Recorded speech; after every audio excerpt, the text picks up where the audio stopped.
Kadang, batas antara keberanian dan konyol itu tipis banget. Apalagi kalau kita nekat bertamu ke rumah orang lain, pas tuan rumahnya lagi punya hajatan besar. Cerita malam ini bakal ngasih lihat gimana rasanya terjebak sendirian di tengah keramaian yang nggak kasat mata, di mana satu kesalahan kecil bisa bikin kita nggak pulang selamanya. Untuk nama tokoh dan beberapa lokasi telah kami samarkan demi privasi. Selamat datang di Scary Note.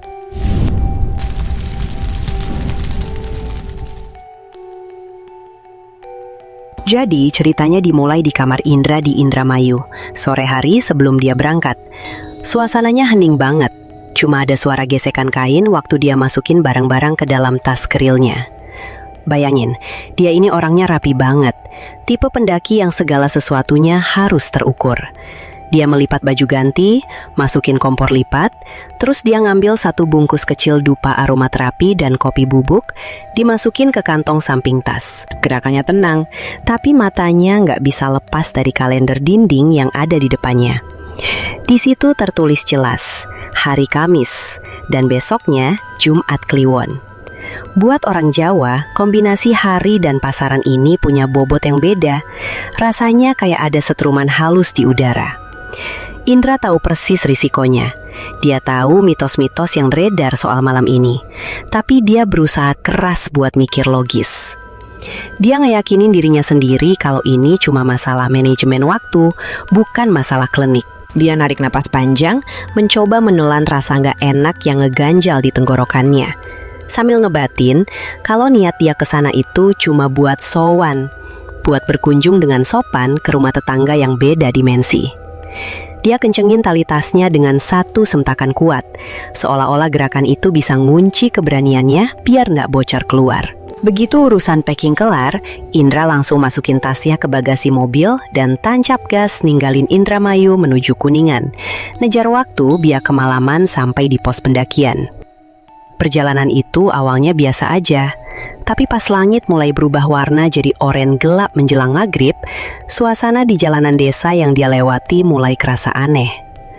Jalanan yang tadinya masih ada 1-2 motor lewat, tiba-tiba jadi sepi banget. Yang bikin bulu kuduk Indra mulai berdiri bukan sepinya, tapi apa yang dia lihat di beberapa persimpangan jalan kecil. Di pinggir jalan, dia ngelihat ada warga lokal, bapak-bapak pakai sarung dan peci, lagi jongkok naruh sesuatu di tanah. Pas mobil Indra lewat pelan, dia sempat nengok dan sadar kalau itu sesajen. Ada kembang 7 rupa di atas daun pisang, terus asap tipis dari kemenyan yang baru dibakar meliuk-liuk kena angin sore. Pemandangan itu kayak tamparan keras buat logika Indra. Itu bukti nyata kalau buat orang sini, malam ini bukan malam biasa. Ini malam yang aktif. Mereka lagi nyiapin pagar, lagi ngasih upeti biar nggak diganggu. Indra ngeratin pegangannya di setir mobil. Jantungnya mulai mompa lebih cepat, dan rasa waspada yang tadi dia tekan, sekarang naik lagi ke permukaan. Dia jadi sadar kalau dia bakal masuk ke wilayah yang lagi hajatan. Gak lama setelah pemandangan yang bikin merinding itu, mobil Indra akhirnya masuk ke area parkiran base camp Palutungan pas azan maghrib selesai berkumandang. Di parkiran suasananya kontras banget sama jalanan desa tadi. Di sini ramai, terang, dan berisik. Banyak banget pendaki pemula, anak-anak muda yang baru turun dari motor, ketawa ketiwi sambil nenteng tas yang kelihatan kegedean buat badan mereka. Ada yang lagi nyetem gitar, ada yang lagi sibuk selfie. Tapi anehnya, di tengah keramaian itu, Indra malah ngerasa terasing banget. Dia ngeliatin mereka dari balik kaca mobil sebelum turun, dan dia ngerasa kayak ada tembok kaca yang misahin dia sama mereka. Anak-anak ini nggak tahu apa-apa, mereka nggak sadar malam apa ini. Mereka cuma mikir mau seru-seruan di gunung. Sementara Indra, dengan isi kepalanya yang penuh sama peringatan dan mitos, ngerasa sendirian manggul beban pengetahuan itu. Rasanya kayak dia satu-satunya orang dewasa di tengah pesta anak kecil yang nggak tahu bahaya api. Dia buru-buru keluar dari mobil, kunci pintu, dan jalan cepet nembus kerumunan itu. Dia nggak mau basa-basi, dia nggak mau energinya habis buat ngeladenin obrolan receh. Dia cuma pengen cepet-cepet urus izin dan mulai jalan biar bisa ngejauh dari kebisingan manusia yang rasanya salah tempat ini. Indra jalan nunduk menuju pos registrasi, nyelip di antara rombongan yang lagi sibuk bagi-bagi logistik, sampai akhirnya dia berdiri di depan meja petugas. Petugas yang jaga di pos Simaksi itu bapak-bapak parubaya, mukanya tegas dengan guratan wajah yang kelihatan kayak orang yang udah kenyang pengalaman hidup di hutan. Pas Indra nyerahin KTP dan formulir pendaftaran, bapak itu nggak langsung nulis. Dia ngeliatin Indra dari atas sampai bawah, terus matanya berhenti lama di mata Indra. "Sendirian, Mas?" Tanyanya datar, tapi nadanya tajam. Indra cuma ngangguk berusaha senyum sopan. Bapak itu ngehela napas pendek, terus balikin KTP Indra sambil badannya agak condong ke depan. Suaranya dipelankan biar nggak kedengeran anak-anak lain yang lagi berisik di belakang. "Hati-hati, ini malam Jumat Kliwon," bisiknya. Nadanya serius banget. "Nanti di atas, kalau dengar suara gamelan atau ada yang manggil, jangan dicari sumbernya.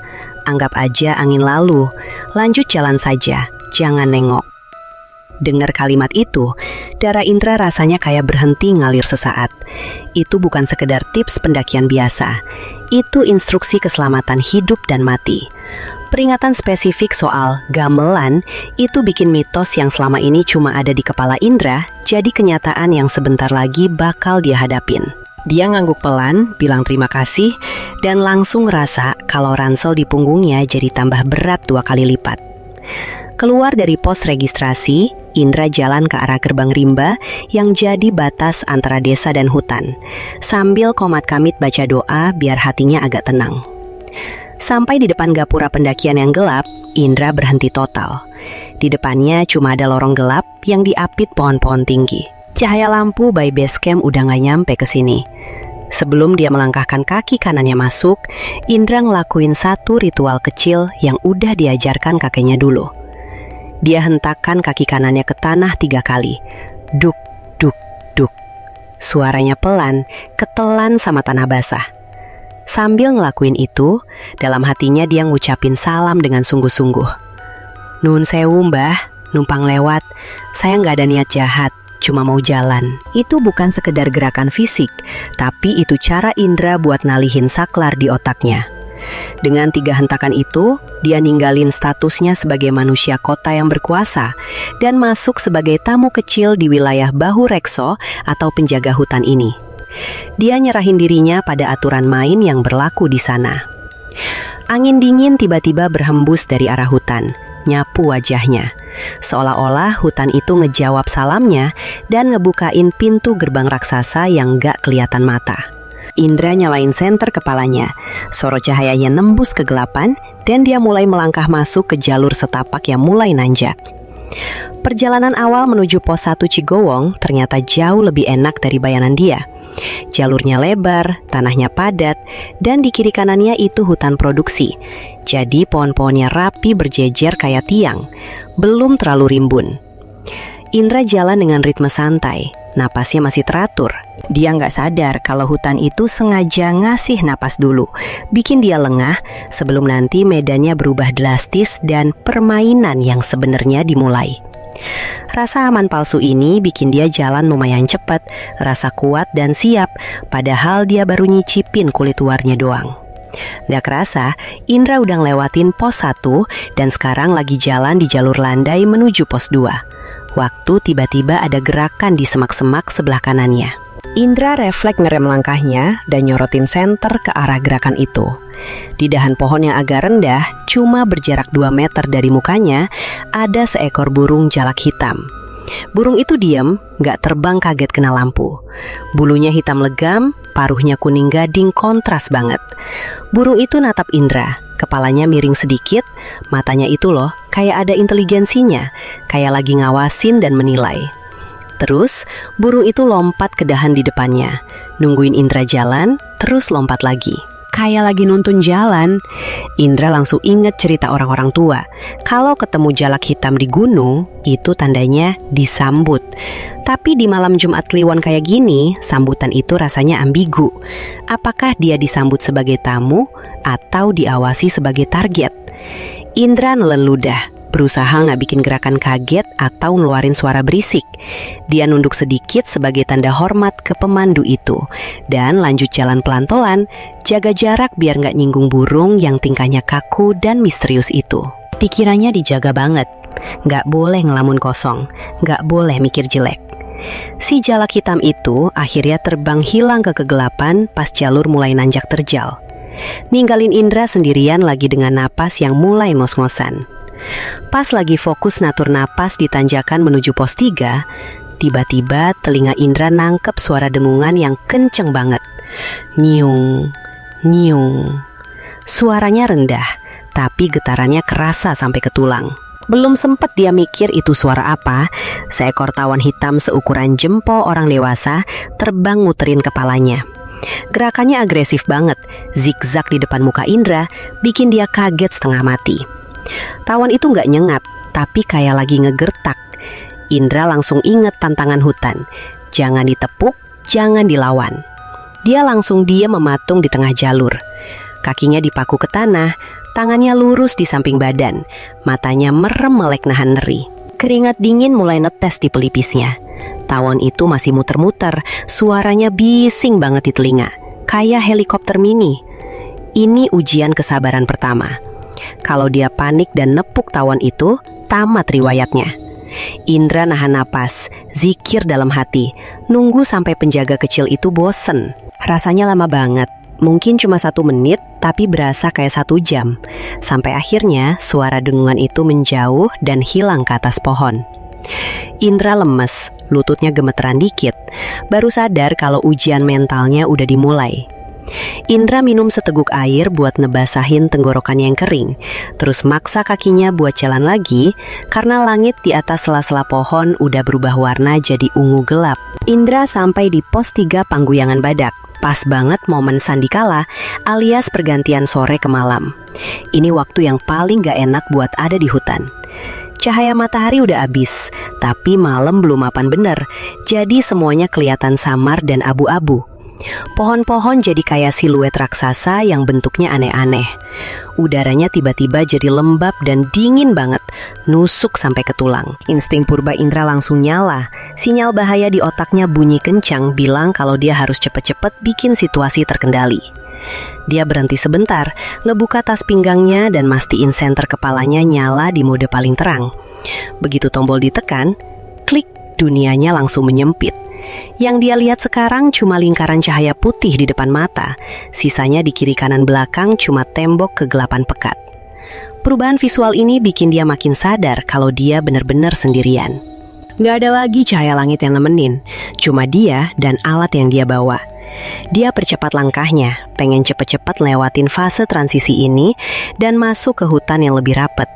Meskipun dia tahu di depan sana medannya bakal makin gila. Jalur dari pos 3 ke pos 4 itu rasanya beda total. Vegetasinya berubah drastis dari hutan biasa jadi hutan purba dengan pohon-pohon raksasa. Begitu Indra melangkahkan kaki masuk ke area pos 4 yang dikenal dengan nama Tegal Jamuju, dia langsung ngerasain apa yang disebut the Oz Factor. Tiba-tiba, hutan jadi senyap total. Bener-bener hening. Suara jangkrik yang tadi nemenin dia, suara angin yang gesek daun, semuanya mati mendadak kayak ada yang nekan tombol mute. Heningnya itu bukan hening damai, tapi hening yang nekan kuping, bikin berdengung. Rasanya kayak ada ribuan mata di balik batang-batang pohon raksasa itu yang lagi ngeliatin dia, nunggu dia bikin salah. Keheningan ini jauh lebih nakutin daripada suara apapun. Karena di dalam keheningan ini, imajinasinya mulai liar ngisi kekosongan itu dengan hal-hal yang gak masuk akal. Di tengah keheningan Tegal Jamuju yang bikin kuping berdengung itu, Indra ngerasa ada yang gak beres. Dia maksain kakinya buat melangkah lagi, mencoba mencahin kebekuan suasana. Tapi baru beberapa meter jalan, matanya nangkep sesuatu di depan sana. Ada sosok orang. Beneran orang, atau seenggaknya itu yang dilihat mata Indra. Jaraknya lumayan jauh di depan. Di antara batang-batang pohon raksasa itu, ada seorang bapak tua. Penampilannya biasa banget, kayak warga desa pada umumnya. Pakai baju lusuh warna kusam dan celana komprang, di pundaknya ada pikulan kayu bakar. Jalannya nunduk, pelan tapi stabil. Indra sempat mikir, Oh, warga lokal lagi cari kayu. Dan rasanya lega banget bisa lihat manusia lain di tempat gila ini. Naluri sopan santun Indra langsung keluar. Dia mau nyapa, mau bilang permisi. Bibirnya udah kebuka, suaranya udah keluar setengah. Mang? Tapi belum sempet kata itu selesai, bapak tua itu jalan lewatin satu batang pohon jamuju yang gede banget. Dan gak muncul lagi di sisi sebaliknya. Indra bengong. Pohon-pohon jamuju di sini ukurannya gila-gilaan. Batangnya gede banget sampai butuh 3 orang buat meluk. Dan kanopinya di atas sana nutupin langit total. Gelapnya di sini pekat banget. Cahaya senter Indra kayak ditelan sama kabut tipis. Indra berhenti melangkah, nengok kiri kanan dengan gerakan patah-patah. Dia ngerasa kecil banget, dan yang paling parah, dia ngerasa kayak lagi diawasin dari segala arah. Suara langkah kakinya di atas tanah kering jadi satu-satunya irama yang nemenin dia. Jujur aja, di fase ini kewaspadaan Indra ada kendor. Dia mulai mikir, ternyata nggak serem-serem amat. Suasananya tenang, udaranya segar, dan dia ngerasa nyaman. Kenyamanan fisik ini sebenarnya jebakan, bikin dia lupa sama peringatan bapak petugas tadi. Dia mulai nikmatin jalan malam itu kayak lagi jalan-jalan di taman kota yang gelap, bukan di Gunung Keramat. Dia jalan cepet ke arah pohon itu, nyorotin senternya ke balik batang pohon. Kosong, gak ada siapa-siapa, gak ada jejak kaki, bahkan gak ada suara ranting keinjek. Bapak tua itu hilang gitu aja, kayak asap rokok ketiup angin. Indra diem, matanya melotot natap tanah kosong itu. Otaknya berusaha cari alasan logis. Mungkin dia belok cepet, mungkin mata gue siwer karena ngantuk. Tapi jauh di lubuk hatinya, Indra tahu itu bukan manusia. Itu cuma sisa memori hutan yang keputar ulang atau penunggu yang lagi patroli. Dia nelen ludah, rasanya pahit banget, dan mutusin buat nggak mau tahu lebih lanjut. Dia langsung tancap gas jalan lagi, pura-pura nggak lihat apa-apa. Kejadian bapak tua yang hilang itu sukses bikin adrenalin Indra naik lagi. Tapi medan di depan sana nggak punya belas kasihan buat ngasih dia waktu nenangin diri. Karena dia langsung disambut sama tanjakan legendaris yang namanya Tanjakan Asoy. Jangan ketipu sama namanya yang lucu. Tanjakan ini bener-bener penyiksaan fisik. Kemiringannya gila, hampir dengkul ketemu jidat, dan tanahnya licin campur akar. Di sini stamina Indra bener-bener diperes abis. Napasnya mulai memburu parah, ngik-ngok kayak orang asma, dan jantungnya mompa kenceng banget sampai rasanya gendang telinganya ikutan kedut-kedut. Keringat dingin mucur deras, bikin bajunya lengket dan dingin kena angin malam. Kondisi fisik yang drop kayak gini itu bahaya banget, bukan cuma soal capek, tapi soal otak. Pas tubuh kekurangan oksigen atau hipoksia ringan, pertahanan logika manusia itu jadi lemah. Otak jadi nggak bisa mikir jernih, gampang banget kena sugesti atau halusinasi. Setiap kali Indra berhenti buat ambil napas, dia ngerasa bayangan pohon-pohon di sekelilingnya jadi makin hidup, makin nyeremin. Rasa capek ini bikin dia jadi pasrah, jadi gampang masuk buat hal-hal aneh. Dia ngerasa kayak cangkang kosong yang cuma gerak pakai sisa tenaga. Sementara pikirannya mulai ngawang-ngawang, mulai nggak fokus. Ini kondisi yang sempurna buat mereka mulai main-main sama dia. Karena tembok mentalnya udah retak gara-gara fisiknya dihajar habis-habisan sama tanjakan ini. Dengan napas yang masih Senin Kemis, Indra akhirnya nyampe di ujung tanjakan dan nginjek tanah datar pos 5 Sang Hyang Rangkah. Tempat yang udaranya berasa beda banget, lebih tipis dan lebih tajam baunya. Di sini Indra inget satu trik pendakian malam yang juga jadi bentuk sopan santun dia, ganti lampu. Dia berhenti sebentar, tangannya gemeteran ngerabat tombol di senter kepalanya, dan ngeklik sampai warnanya berubah dari putih terang jadi merah redup. Kenapa merah? Secara teknis, cahaya merah itu ngejaga night vision mata kita biar gak buta sesaat kalau ngeliat gelap dan gak terlalu ganggu binatang alam. Tapi di situasi ini, buat Indra, itu juga cara dia bilang, saya gak mau nyorot muka kalian, saya cuma mau lihat jalan. Masalahnya, begitu hutan itu disiram cahaya merah, pemandangannya jadi berubah total kayak set film horor. Akar-akar pohon yang meliuntir di tanah jadi kelihatan kayak urat nadi raksasa. Dan semak-semak jadi kelihatan kayak gumpalan darah beku. Suasana jadi makin mencekam, seolah-olah seluruh hutan lagi marah atau terluka. Indra harus nahan diri buat gak balik ke lampu putih. Karena dia tahu, cahaya putih yang terlalu terang justru bisa bikin dia jadi pusat perhatian di tengah kegelapan total ini. Dengan cahaya merah yang remang-remang itu, dia jalan pelan-pelan, ngerasa kayak lagi jalan di dalam perut binatang raksasa, mencoba buat gak ngebangunin tuan rumahnya. Lepas dari pos 5, jalur mulai agak terbuka, dan disinilah, di lorong angin antara bebatuan vulkanik itu, teror suara yang dibilang petugas base camp tadi mulai kejadian. Awalnya samar, cuma kayak suara angin yang lewat di celah batu. Tapi lama-lama suaranya makin jelas dan ngebentuk pola. Tung, tung, gung. Itu suara gamelan. Jelas banget, bukan halusinasi acak. Iramanya pelan, mendayu-dayu, persis kayak irama pelok yang biasa didengar di acara wayang atau nikahan adat Jawa. Yang bikin gila, suaranya itu directional, alias punya arah yang jelas. Datangnya dari sebelah kiri jalur, dari arah kegelapan lembah yang gak ada apa-apanya. Suara itu seolah-olah manggil, narik kepala Indra buat nengok. Sini, lihat sini. Kayak gitu rasanya. Indra ingat banget pesan bapak petugas tadi. Jangan dicari sumbernya.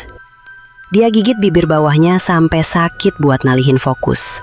Matanya dipaku lurus ke depan, ke jalur setapak yang cuma diterangin lampu merah redupnya. Keringat dingin makin deras.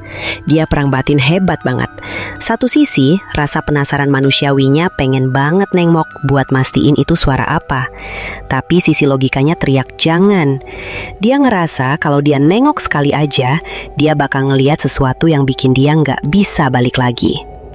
Jadi dia jalan kayak robot, kaku, lurus, sementara suara gamelan itu makin kenceng, makin deket, seolah-olah rombongan pemain musiknya lagi jalan iring-iringan persis di sebelahnya. Perjuangan melawan rasa penasaran itu akhirnya kebayar pas Indra ngelihat tanah lapang yang luas di depannya. Pos 6 Pasanggerahan, yang letaknya sebelahan sama Goa Walet. Sampai di sini, Indra langsung ngerasa lega yang luar biasa. Seolah-olah dia baru aja lolos dari kejaran binatang buas. Ini tempat dia bakal ngecamp. Tanahnya datar, luas, dan berbatu. Indra milih satu pojokan yang agak terlindung batu besar. Terus mulai bongkar tasnya buat diriin tenda. Gerakannya cepat banget, didorong rasa takut. Pasak ditancap, perangka dipasang, dan dalam waktu singkat, tendanya berdiri. Begitu tenda jadi, dia langsung lempar tas ke dalam dan buru-buru masuk. Resleting pintu tenda ditarik sret sampai rapet. Di dalam tenda dom ukuran 2 orang itu, Indra ngehembusi napas panjang. Aman, pikirnya. Rasanya kayak udah masuk benteng perlindungan. Dinding tipis tenda itu ngasih ilusi keamanan yang dia butuhin banget. Tapi Indra sebenarnya sadar, posisi dia ini riskan banget. Dia ngecamp sendirian di tanah lapang yang luas di ketinggian hampir 3000 meter. Dan parahnya lagi, dia ada persis di halaman depan Goa Walet, pusat dari segala cerita serem di gunung ini. Dia ngerasa aman karena nggak bisa lihat luar. Tapi dia lupa kalau dari luar, tenda dia itu cuma satu titik kecil yang nyala di tengah kegelapan. Gampang banget dilihat sama apa aja yang ada di situ. Baru juga mau selonjoran lurusin kaki. Tiba-tiba Indra ngerasain desakan yang gak bisa ditahan. Dia kebelet pipis. Ini masalah serius. Di gunung ini, apalagi di area sekitar Goa Walet dan Pos 6, ada pantangan keras yang udah jadi rahasia umum. Jangan kencing sembarangan kena tanah. Harus permisi. Atau kalau bisa, jangan kena tanah sama sekali. Katanya itu bisa bikin penghuni sana marah besar karena dianggap ngotorin rumah mereka. Indra gak mau ambil risiko konyol cuma gara-gara air seni. Dia ngambil botol air mineral kosong dari tasnya. Di dalam tenda yang sempit itu, dia harus manuver susah payah. Posisinya jongkok miring, berusaha pipis ke dalam botol itu. Keringetnya netes lagi saking tegangnya. Bayangin, pipis aja harus setegang ini. Dia fokus banget, nahan tangan biar gak gemeter, karena dia nanemin di kepalanya. Jangan sampai tumpah setetes pun. Kalau tumpah, baunya bakal nyebar, dan dia takut itu jadi undangan buat hal-hal yang gak diinginkan. Proses buang hajat yang harusnya lega, malah jadi siksaan mental tersendiri. Begitu selesai, dia tutup botol itu rapet-rapet, terus ditaruh di pojokan tenda, dijauhin dari tempat tidur. Kayak nyimpen bom waktu yang dia nggak mau ledakin. Abis urusan pipis yang ribet itu kelar, Indra ngerasa lapar. Dia mutusin buat masak mie instan biar badannya anget. Dia buka resleting tenda dikit, cuma buat akses ke teras tenda atau vestibule. Dia ngeluarin kompor lipat, gas kaleng, sama satu set nesting atau panci masak kotak yang biasa dibawa pendaki. Semua peralatan itu dia jejerin rapi di teras tenda di atas tanah beralas matras. Mie instan udah dibuka, bumbu udah disiapin. Terus dia sadar airnya ada di dalam tas di dalam tenda. Indra balik badan, masuk lagi ke dalam tenda buat ngambil botol air. Gerakannya cepet, paling cuma 5 detik dia ngebelakangin teras tenda itu. Begitu dia dapat botol air dan balik badan lagi ke arah teras, jantungnya serasa copot. Nesting itu hilang. Bukan geser, bukan jatuh, tapi lenyap. Kompor masih ada, gas masih ada, tapi panci kotak aluminium itu nggak ada. Indra bengong. Dia ngerangkak keluar, nyorotin senter ke sekeliling tenda. Nggak ada suara gelinding, nggak ada suara langkah orang atau binatang yang nyuri. Logikanya error total. Panci itu benda padat, nggak mungkin nyewap gitu aja dalam 5 detik tanpa suara. Di detik itulah, tembok rasionalitas Indra runtuh berantakan. Dia sadar, ini bukan lagi soal perasaan atau suara samar. Ini interaksi fisik.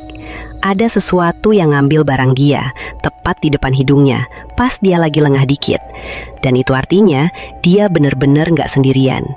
Mereka udah ada di sini, di jarak sedekat ini. Indra mundur masuk ke dalam tenda dengan muka pucat pasi. Tangannya gemeteran parah pas narik resleting pintu. Tapi terornya ternyata baru pemanasan. Karena begitu dia diem, suara baru muncul. Kali ini bukan gamelan.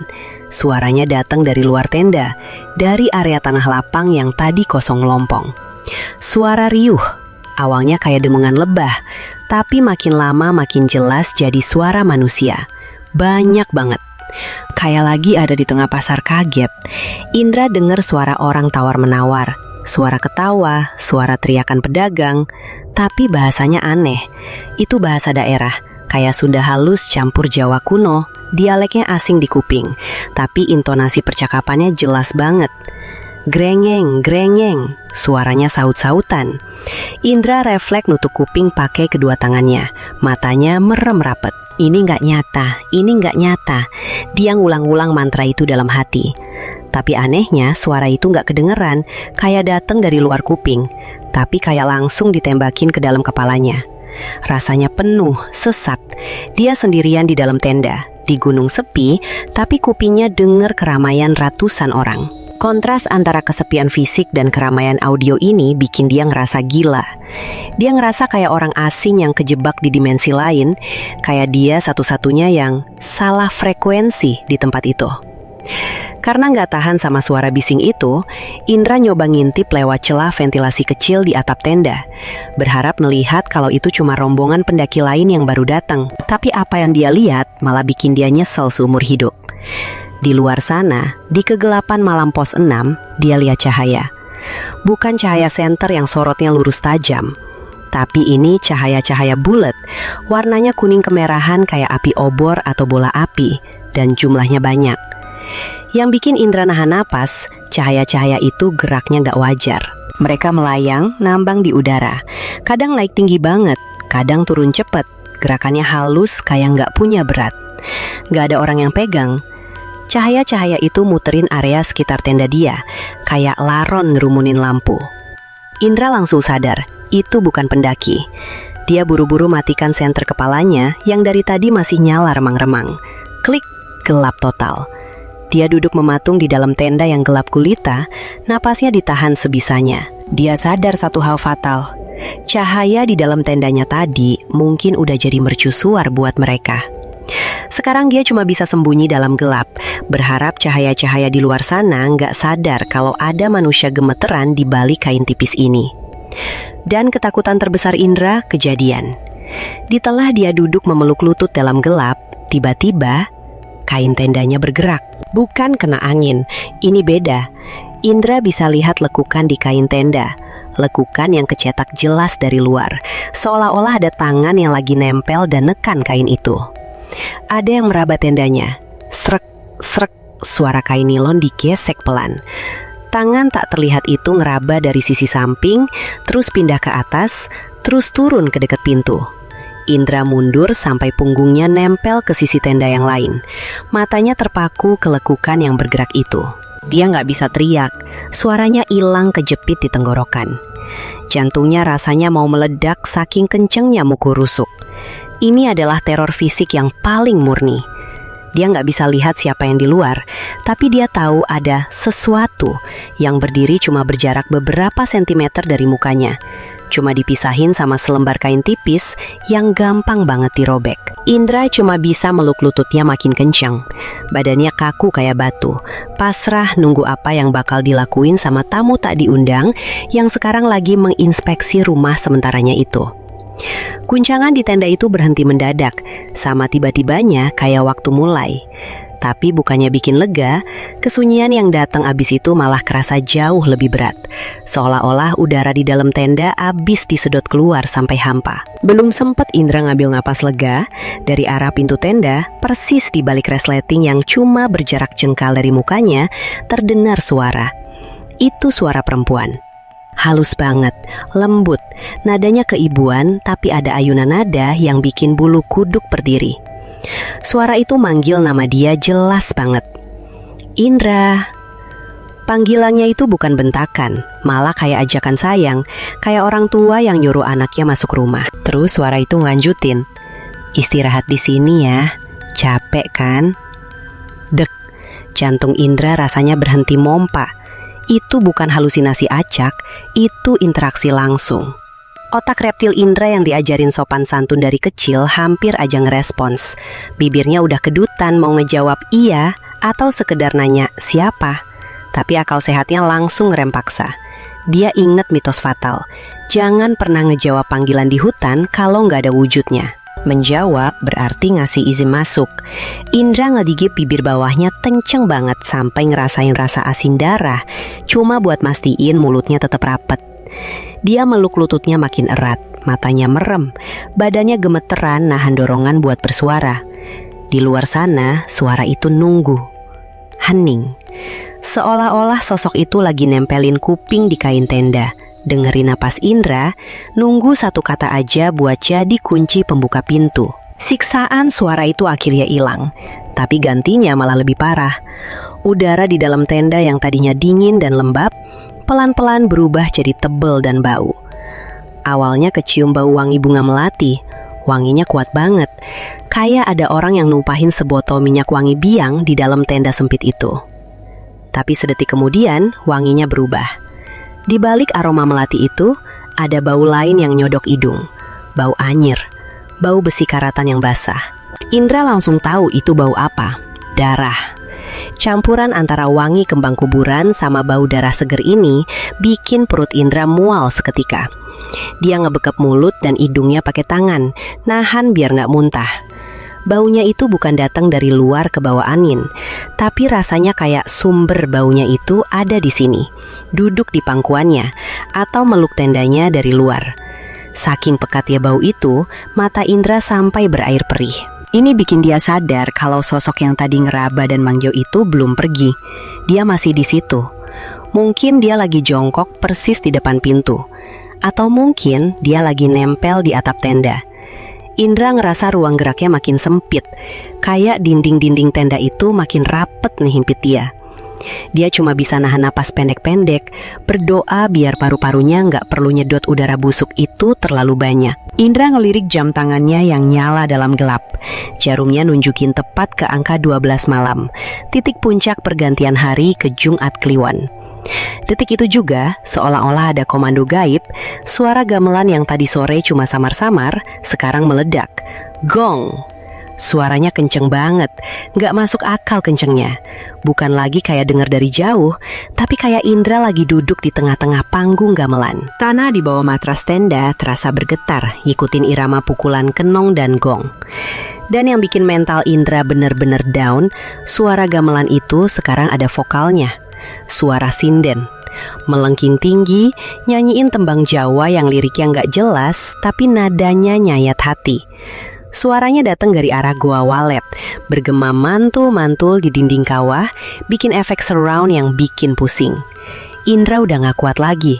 Dia ngegulung badannya jadi bola di dalam sleeping bag, nutupin kuping rapet-rapet pakai tangan, terus mulai komat kamit baca doa apa aja yang dia hafal.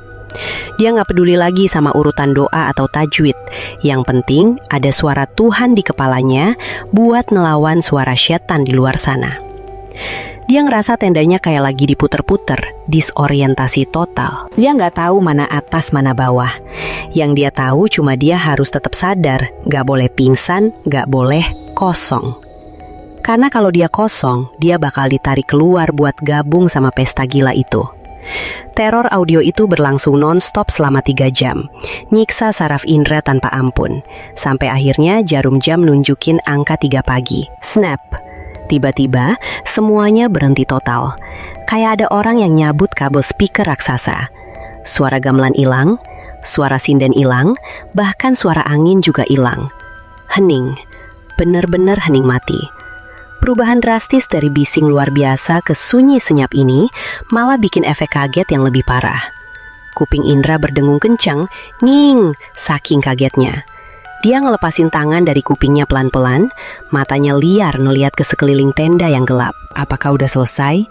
Atau ini cuma jebakan lagi? Dia nunggu, nahan napas, nungguin jump scare atau teriakan yang bakal muncul tiba-tiba. Tapi nggak ada apa-apa, cuma suara detak jantungnya sendiri yang masih ngebut. Rasa capek yang luar biasa tiba-tiba ngehajar badannya. Adrenalinnya abis, Indra lemes, ambruk di atas matras. Dia sadar, jamuan malam itu udah selesai. Tamu-tamunya udah pulang. Dia selamat. Setidaknya secara fisik dia masih utuh, meskipun mentalnya udah babak belur. Dia ngebiarin dirinya ngelamun kosong natap atap tenda, nungguin matahari terbit yang rasanya lama banget datangnya. Cahaya abu-abu tanda subuh mulai nembus kain tenda, maksa Indra buat bangun dan ngadepin kenyataan kalau dia harus lanjut jalan ke puncak. Dengan badan yang kaku-kaku semua kayak abis digebukin, Indra mulai packing ulang barang-barangnya buat summit attack. Dia ngebuka resleting tenda pelan-pelan, takut-takut kalau di luar masih ada bekas pesta semalam.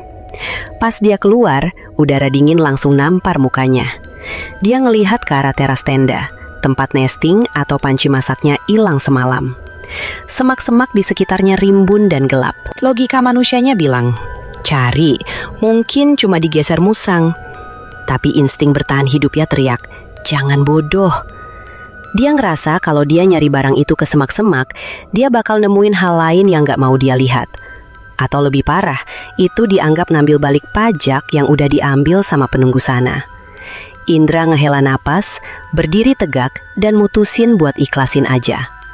Ambil aja mbah, sedekah, batinnya. Dia jalan ninggalin tenda dan peralatan masaknya yang hilang dengan gerakan lambat, gak gerusa-gerusu. Dia nunjukin sikap hormat, nundukin kepala dikit, kayak tamu yang mau pamit pulang dari rumah orang gede.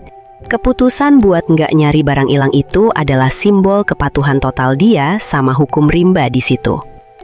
Langkah kaki Indra ngebawa dia naik ke arah bibir kawah, dan dia harus ngelewatin mulut Goa Walet yang legendaris itu pas langit masih remang-remang.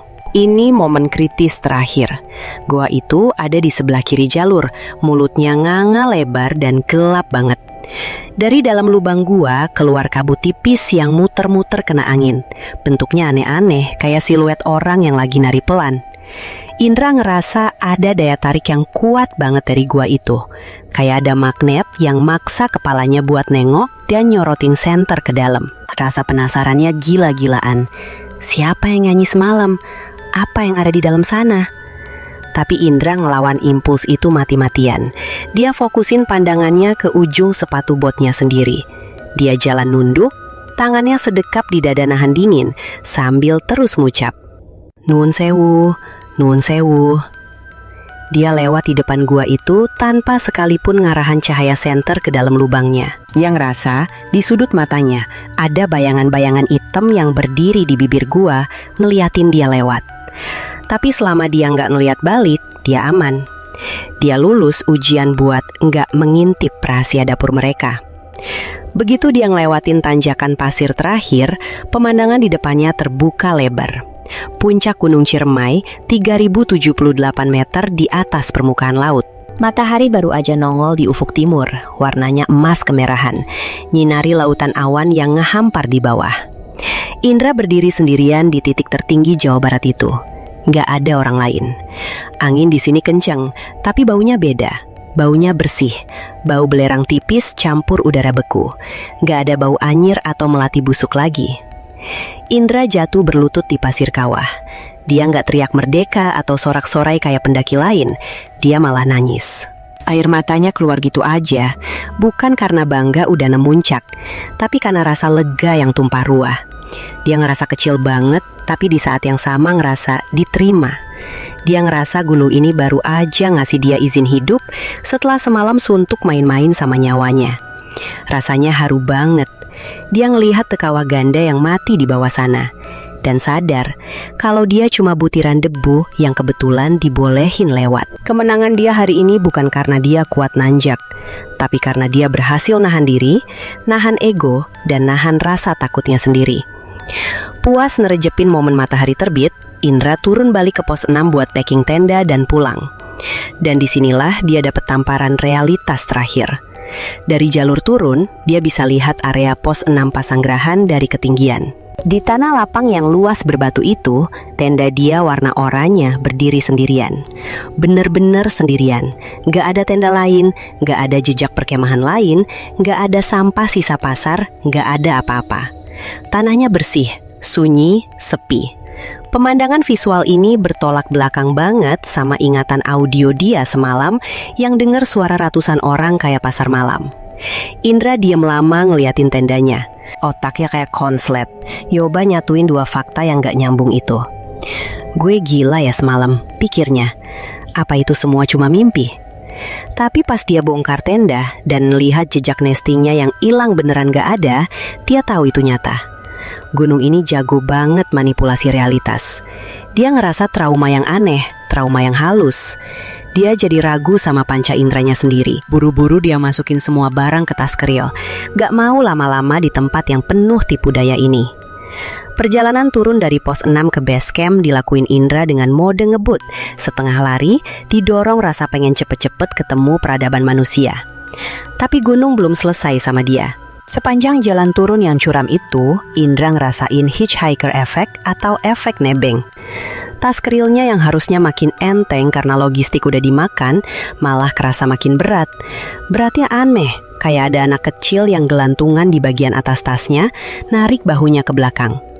Kadang-kadang pas dia lagi fokus jalan, dia ngerasa ada napas dingin di tengkuknya, atau suara bisikan, pas di kuping. Indra tahu ada sisa-sisa energi atau residu yang nempel dan ikut turun. Tapi dia udah belajar dari semalam. Dia nggak nengok, nggak berhenti, nggak ngeluh. Dia tetap jalan tegap, sopan, ngucap permisi kalau ngelewatin pohon gede. Dia tahu selama dia nggak ngasih perhatian, penumpang gelap ini bakal bosan sendiri dan turun di batas hutan nanti. Sampai akhirnya, Indra ngelihat gerbang base camp Palutungan di siang hari bolong. Suara motor, suara musik dangdut dari warung, suara orang ngobrol, semuanya terdengar kayak musik surga buat kuping dia. Indra langsung menuju kamar mandi umum, ngeguyur badannya pakai air dingin yang segar, nyuci muka berkali-kali seolah mau ngapus sisa-sisa horor dari kulitnya. Dia ngambil botol air mineral yang isinya air seni dia semalam, terus ngebuangnya di tempat sampah khusus limbah medis atau B3 yang ada di pos kesehatan. Mastiin itu nggak bakal diisengin orang. Setelah bersih, ganti baju dan siap pulang, Indra berdiri sebentar di parkiran mobil. Dia nengok ke atas, ke arah puncak Gunung Ciremai yang sekarang kelihatan gagah dan tenang diselimuti awan putih. Dari bawah sini, gunung itu kelihatan cantik banget, damai, kayak lukisan. Gak ada tanda-tanda kalau di atas sana ada pasar setan, ada gamelan, atau ada wanita yang nyari teman tidur. Indra senyum kecut, senyum pahit. Dia sekarang jadi salah satu dari sedikit orang yang tahu wajah asli di balik topeng cantik itu. Ia masuk ke mobil, nyalain mesin, dan pergi ninggalin Kuningan sebagai saksi yang bisu. Ngebawa pulang cerita yang mungkin gak bakal pernah dia ceritain ke sembarang orang. Kecuali ke teman deket pas lagi ngopi malam-malam kayak gini. Indra selama turun gunung bukan karena dia jagoan atau punya ilmu kebal, tapi karena dia tahu diri dan ngerti sopan santun. Dia sadar kalau di atas sana, manusia itu cuma butiran debu yang numpang lewat. Dan kadang, perlawanan terbaik pas kita ketakutan setengah mati adalah dengan diem, nunduk, dan ngalah. Gimana menurut kalian? Apa yang sebenarnya minjem panci masak Indra malam itu? Coba tulis pendapat atau teori kalian di kolom komentar ya. Kisah dengan gema personal yang kuat seperti inilah yang menjadi jantung dari kanal ini. Jika kalian punya pengalaman tak terlupakan yang ingin diangkat dan dibagikan, jangan ragu untuk menghubungi kami lewat link yang ada di deskripsi.